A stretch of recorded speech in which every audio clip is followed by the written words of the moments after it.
Mga kapatid, ito po ang ating happy hour. Girl, unahin ko lang itong ating kakausapin muna. Sila po ay mga anak ni Nanay Felicitas Abugan ng Negros Occidental. Napanood natin po yung kanilang video kung saan po mga kapatid naibigay yung 4,000. Ito po ay para sa pag-aaral ng kanyang dalawang nag-aaral po sa kolehiyo na anak. Alright, napanood natin yung video nito. Pati nga po yung binabanggit ni nanay na yung pong kanilang taniman ng mais. At pati ho yung pong sitwasyon nila sa kanilang pong tahanan, etc. Lahat pong ito ay totoo at kami po ay naantig nung mapanood namin yung dalawang college students na mga anak niya na nagpasalamat ng lubos kasi nga makakatulong yung 4,000 sa pag-aaral po ng dalawa. Tama. Yung daw panganay ay isang working student. Mhm. Alright, ang pakisalang na set, ang kanilang mga pangalan dito, Fourth please. year college student si Mary Rose Abugan. Okay. Yung isa naman ay second year college student si Si- May Joy Abugan. Yung Okay. una, ang kanya pong kurso ay BS Office Management at yung isa naman po ay Elementary Education. Alright, sige. So ito pong kanya pong panganay ito lumalabas, ano? Yung Itong isa. itong graduating ngayon na 26 years old na si Mary Rose Abugan. Tawagan po natin this morning lamang sa ating mga tagapakinig. Ito nga po, kausapin natin siya. Mary Rose, good morning. Hello po, good morning. Oh, sorry, storbuhin ka namin, baka may klase ka. Okay, Mary Rose, yung 4,000 ulit, sa inyo ginamit ng kapatid mo? Pinangbayad ko po sa kulang ko ng buwan ng renta ng boarding house po. Oh. Tapos yung iba pinambili ko ng notebook sa magamit sa school po. Okay, yung boarding house mo, magkano bayad mo kada buwan? Bali, ano po, dito po kasi sa Dumaguete, 2.5 po sa akin. 2,500 kada buwan. Alright? Yes po. Kailan ka matatapos? Hindi po yan, ay matatapos ng pag-aaral po. Next year po, 2027 June. Okay. Ay, Diyos ba? Oo. March. Oo. Ang balita ko, ikaw ay working student? Yes po. Anong trabaho mo? Call center po sa isang company dito sa Dumaguete, sa Inspiro po. Oo. So lumalabas ngayon, as in, si mama mo, si papa mo, hindi ka na humihingi sa kanila ng tulong pinansyal kasi nagtatrabaho ka para makatapos ka. Iyon po. Yes po. Meron ka ba bang tinutulungan kapatid mo, maliban sa'yo? Ano po yun? Meron ka pang tinutulungan kapatid mo, maliban sa iyo? Hindi naman po consistent na nagbibigay, pero nagbibigay po ako minsan, especially pag may extra. Okay. Sige, so kung sakasakali na mabigyan ka ng pambayad ng advance na sa iyong boarding house, paano mo naman ngayon kumbaga maiaayos ang buhay mo na hindi ka na nahihirapan? Ang balita kasi namin, puyat-puyat ka, nakakatrabaho para lamang may pambayad ka sa mga gastusin mo. Opo. Ano po, kasi po, nangyari kasi na nag-resign ako sa previous na company ko. Pwede ba Go ahead. sabihin? Sa Qualphone po for 4 years habang nag-aaral. Tapos nag-decide ako na mag-apply sa ibang company po. So, 2 months, almost 3 months pa lang ako sa bagong company ko. And then, yun, kailangan ko din pong mag-move out sa previous na boarding house ko kasi malayo po kasi sa bagong kumpanya and doon po ako na-hire. So, therefore, yun, from kanang sorry po, mix po yung lingwahe ko.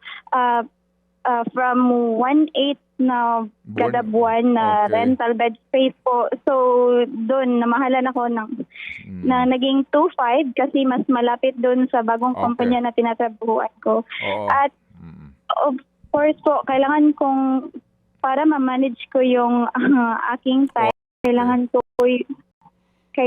kong i-make sure na i-manage yung rest time ko at Para mas malapit sa iyo. school No? po. Tama, sige, ganito. Ikaw ba meron pang kailangan sa school mo na gamit? Oh, yes po. Ngayon lang, last week kasi po nawala yung phone ko na pinag-ipunan ko para magamit ko sa school. Yun po yung first na phone na binili ko po. Mhm. First ever phone na binili. Mhm. At hindi na po nabalik sa akin. Sinubukan po naming i-track. Pero ayun po, laging nagri-ring lang po. Walang sumasagot. Mhm. At So ngayon, wala ka ng cellphone? Meron na? wala pa po. Nanghiram po ako sa aking kakilala itong phone na gamit ko po. O sige, so kailangan mo ng cellphone. Yes po. Basically, kailangan mo ng cellphone. Sige, meron ka na bang napipiling cellphone kung magkano? Wala pa po. Pero okay lang yun sa akin mga yung phone na magamit sa, kahit ano po, magamit sa eskwela, matawagan. Alright, ganito. Sige, ganito. Mary Rose, ganito ha. Hindi ka namin mamadaliin. Mag-canvas ka kung magkanong cellphone ang gusto mong bilhin. Pagkatapos, sa ngayon pa lang, bibigyan ka namin. Pwede ba namin ipagkatiwala sa iyo? Bayaran mo na yung iyong boarding house ng advance 4 na buwan, 10,000? Wow. Salamat po. Opo. Okay, so wala naman kami problema, Iha. We trust you. Napanood namin ang iyong video. Pati si mama mo at si papa mo, nakitang-kita namin yung kahirapan para sa inyo. So ngayon pa lang, alright, bigyan ka namin ng 10,000. Ito ay manggagaling sa ating mga Happy Anonymous. Mamaya ko na iisa-isahin. Pagkatapos, yung cellphone na bibilhin mo, i-identify mo na kung magkano ito, papadalang ka namin ng pera, bilhin mo yung cellphone mo para ka makaraos sa yung problemang yan. Maraming salamat po. Maraming tulong po ito sa akin. Yes po, gagawin ko po yun. Okay? We trust you, Iha, and kami natutuwa dahil nga sa naghihirap ka sa sarili mo, nagtatrabaho ka para ka makapagtapos sa iyong pag-aaral, okay? Maraming salamat po. Oo. Pasalamat ka kay mama at kay papa mo, Day. Yes po. Nakita namin ka, pobre gyud, no? Oo. Ang hirap ng buhay nyo. Tagpi-tagpi yung bahay nyo. Oo. At, kitang-kita namin. Sige, so hindi ka namin istorbohin na. Naunawaan ko ang iyong iyak na yan. Yan ay iyak ng kaligayahan din. At iyak perhaps, no, nadama mo ang kahirapan pero may mga nagmamalasakit sa iyo. So more or less, 10,000, 4 na buwan, advance sa iyong boarding house at yung pantelepono mo, ngayon pa lang dito, nag-iipon na kami ng pera para sa iyo. Huwag ka mag-alala, sigurado bibilhin natin yan. Identify mo lang kung anong model yan, etc. Okay? Okay po. Salamat po. Okay. Salamat, Salamat po. Salamat, Mary Rose, ha? Oo, hindi pa tayo tapos. Muli kaming tatawag para doon sa iyong cellphone. But meantime, 10,000 agad-agad para sa kanyang pang-boarding house. Alright, sige. Ito, ihabol lang natin to mabilis. Itong si May Joy Abugan. Uy, eto naman si May Joy Abugan. Good morning, May Joy. Hello po. Good morning po. Eto naman po mga kapatid, yung kapatid din kanina nung kausap natin na second year college student. Kamusta? Ikaw, kamusta ka sa pag-aaral? Ano ang kailangan mo namang tulong kung sakali? Okay lang po yung pag-aaral ko. Yung kailangan ko po is yung priority ko kasi ngayon po is pagkaroon po ako ng laptop. Laptop ang kailangan mo. Opo. Oo. Anong kurso mo, Iha? Elementary education? Opo. Okay, sige. Ikaw ay nag-uuwian pa sa bahay nyo o nagbo-boarding house ka din? Nag-uwian lang po. Gaano kalayo ang school mo sa bahay? Hindi ko po kasi matansya eh. Nagta-tricycle lang po ako. Magkano pamasahe mo? Papunta po is 40 din, pabalik 40 din po. Oo, sino nagbibigay sa'yo ng pera pang masahe mo? Si mama po. Minsan sa mga kapatid ko po, nanghingi po ako. Yung iyong gamit sa school maliban sa laptop, uniforme, lahat, etc. Meron ka na ba? Opo, bumili na po ako ng uniform na one set lang po para may magamit lang po ako. Oo, yung 2,000 ba nagamit mo rin? Kasi di ba 4 million amin na ipadala sa'yo? Opo. Oo, ano nabili mo, iha? Binili ko po ng mga school supplies at bumili po ako ng department shirt namin. Okay, sige. Ganito, iha, ilang laptop ang gusto mo? Ba? Ibang klase ito. Isa lang po. Ay, Para isa lang. may magamit na po Isa ako. lang. Ikaw naman pinapatawa ka Oo, lang nitong partner ko. oo. Alam mo, hindi ito ang first time kung sakali. Pero nakita mo naman. Sige, ganito. Sige, Naiiyak ganito. na siya. Meron ka ba, sandali, bago yung laptop, ano pang kailangan mo sa school, na uniforme, etc. Para hindi ka, ngayon ba, wash and wear ka? I mean, ginagamit mo ngayon, lalaban mo kaagad para magamit mo kinabukasan? Opo. Minsan po, hindi ko na nilalaban kasi para hindi na po magastos sa sabon. Wow. Sige, ganito Mayjoy ha. Uunahin namin, papadalhan ka namin muna ng pauna ha. Padalhan ka namin ng pauna muna. Pambili mo ng uniforme mo. Pwede na ba makabili ka sa 3,000 ng uniforme mo? Opo. Okay, Maraming sige. salamat po. Oo. Padalhan ka namin ng 3,000. Pang-uniforme mo muna ito. Yung laptop, i-coordinate namin kung paano ka makakabili dyan at yung tutulong sa iyo kung paano mapapadala dyan. Kasi itong laptop na ito, more or less, mga magkano set? Mga 36,000 yata ito eh. Mga ganun ang halaga nito. Okay? Naamoy moldy ha sa inyong lugar? Wala, ari kami di sa amon nga eskwelahan, sir. Oo. Saan ang bilihan ng laptop sa inyo? Pinakamalapit? Kasi po, yung classmate ko po, nakabili siya ng laptop na second hand lang. So, ayun po, dun, yung pagka nalaman ko po na nakabili siya, yun, na po ako na sana makakabili din ako din. Nag-try po ako na mag-ipon. Nakaipon ka na ba? Hindi ko kaya talaga eh. Nakaipon ka na? Wala po, nagastos ko din po. Hindi ganito. Mayjoy? Ganito ha? Po. Oo. Mag-check ka muna, mag-check ka lang muna kung sakasakali, no?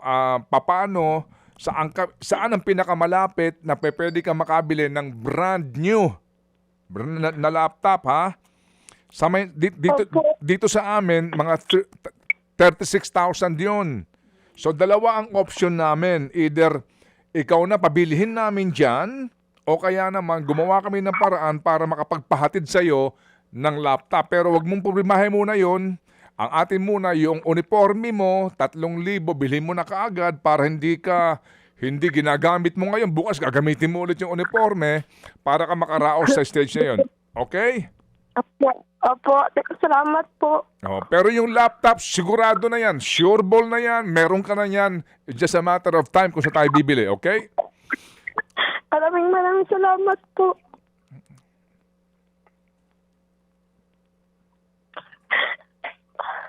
Sir Ted, maraming salamat po. DJ Chacha. Oo. Salamat sa Ginoo, Day. Sa Ginoo, Giyod. Salamat sa Panginoon. Amen. Amen. Salamat sa Panginoon at sa lahat ng ating Happy Anonymous. Thank you very much sa iyo ha. Muli kaming tatawag, hindi pa tayo tapos dahil ang ating programa mag-overtime na. Abangan lang ninyo ha. Mayjoy yung tawag natin, but meantime, agad-agad meron ka ng 3,000 piso sa iyong uniforme. Thank you, Day ha. Pasalamat ko sa iyong mga magulang na nagpapagal para sa inyong edukasyon. Ay, nakakaiyak naman talaga ito, girl. Oo, sige. So yung cellphone, wala na tayong problema doon. Okay na tayo Sigurado, doon. kung ano po yung bibilhin niya, meron na po tayong pambili doon. Oo. Yung laptop din po, wala din tayong problema dyan. Ha? I mean, basta, ikaw pa, Chacha. Ay, nako. Ano naman tayo? So sige, dito po sa ating 10,000 na para po doon sa pang-boarding house ng panganay mga kapatid, nag-ambagan po si Happy Daddy, Happy K, Happy Man, alright, ng tig 2,000 piso at nagdagdag pa mga kapatid itong si, dito ko na kukunin ito ha. Oh, sige. Happy W. Okay, ng 2,000 si Happy Anonymous po, 2,000, so 10,000. Okay. Pang-boarding house. Oh, yun yung una. Okay, oh, ha? Malinaw O, na. sige. Set, ha? Okay Yung ka pang na dyan? cellphone, may nakastambay na tayo dito. Yes. Galing kay Happy Cute Attorney, kay Happy Cusinera. Meron na tayo naka-standby for cellphone na 7,000 pesos. Alright. Okay. 7,000. Yes. Standby yan pang cellphone. Oo, pang cellphone Opo, yan. Itong si Happy Attorney po naman, nagdagdag din po. Pang cellphone daw ito. So meron tayong 10,000 pang cellphone. Yung sobra niya, pambili na ng gamit. Ba? Okay, so Okay, meron na oo. tayo ha. O sige. Yung sa laptop po, hintayin lang natin kung paano sa makakabili. Wow. Okay, kung yan 40,000, ikaw pa. So, 6, 7, 8, 9. May 10,000 na tayo para sa cellphone. Meron na. Oh, meron na. Kasi may Happy Attorney tayo na 3,000, may Happy Cute Attorney na 6,000, may Kusinera. 1K na kusinera. Oh. So, standby na. Konti na lang. Mabibili na natin yung cellphone, Hindi, partner. po sigurado ako mga 10,000 lang yun. Yes, yes, Hindi naman yes. to yung mga mamahaling klase. Oh. Okay, anyway, yung laptop po, good na tayo doon. Alright, wala ho tayong problema doon kung saan lang tayo bibili. Okay, so praise God, hallelujah! Amen. To God be all the glory. Mga kapatid, patuloy po kayong tumutok sa 105.9 True FM para sa totoong balita, impormasyon, music, and entertainment. Mag-subscribe sa aming YouTube channel at podcast at sundan nyo kami sa Facebook, Instagram, X at TikTok sa True Network PH. Bisitahin din po ang aming official website, truefm.ph. At panoorin din kami sa True TV Signal, Channel 19. Kami po ang 105.9 True FM. Laging true sa'yo, kapatid.